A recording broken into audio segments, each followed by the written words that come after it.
पानी में सब कब्रें डूबी पड़ी हैं। और यहाँ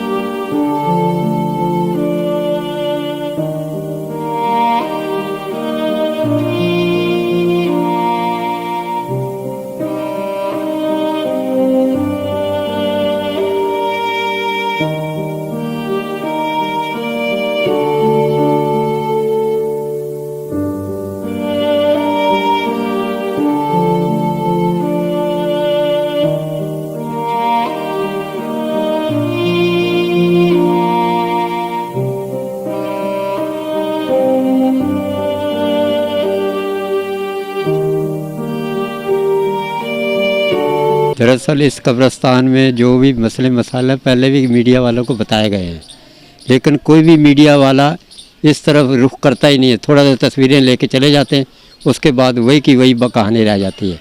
असल मसला जो है वो सीवरेज का है। जो यहाँ पे कब्ज़ा ग्रुप ने 3 लाइनें कब्रिस्तान के अंदर बनवाई हैं, उन्होंने सीवरेज का पानी कब्रिस्तान की तरफ छोड़ दिया है और ये पानी जो है बढ़ता चला, यहाँ के पूरा कब्रिस्तान पानी के अंदर डूब चुका है।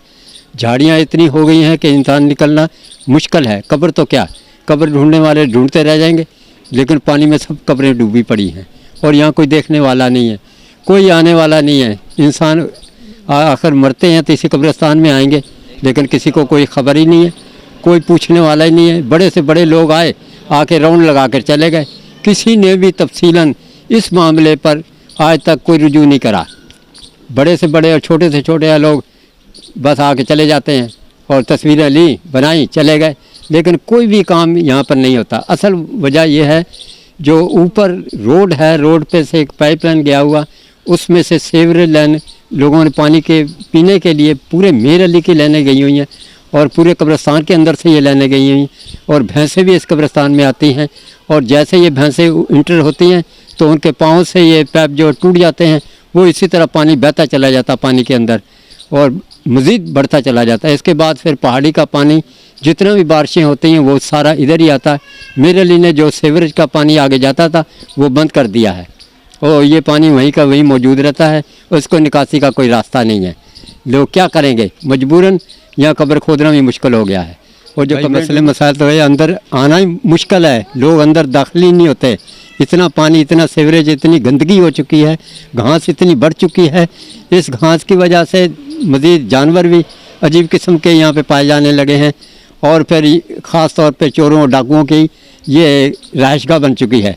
कोई भी छुप के बैठ सकता है, किसी को क्या पता। नहीं, हादसा ऐसा कुछ भी नहीं, लोग एहतियात करते हैं, कोई नहीं अंदर दाखिल होता। लेकिन ये है कि इस कब्रिस्तान को बचाने के लिए कुछ न कुछ तो होना चाहिए। बड़े अफसरान कुछ न कुछ करें। 2.5 करोड़ रुपए वो मंजूर हुए थे, वो ऊपर के लोग खा गए।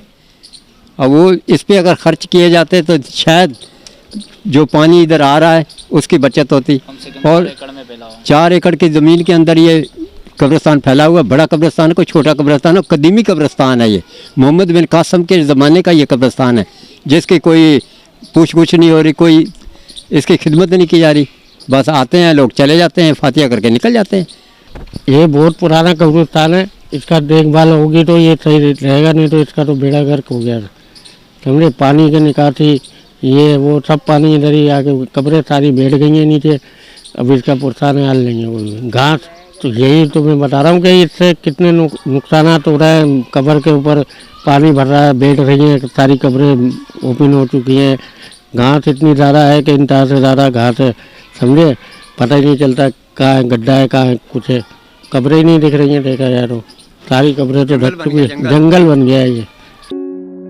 जीत है जुनून की, रीत है वलवले की, फन में महारत का भरपूर इजहार, छुपता नहीं फन का मयार। जहां हो सुकून का राज, खुशियां कल और आज। रमाडा हैदराबाद में पहली बार 4 स्टार होटल की पुरासाइश जिंदगी। For booking MH Builders and Developer 0315 785 7777।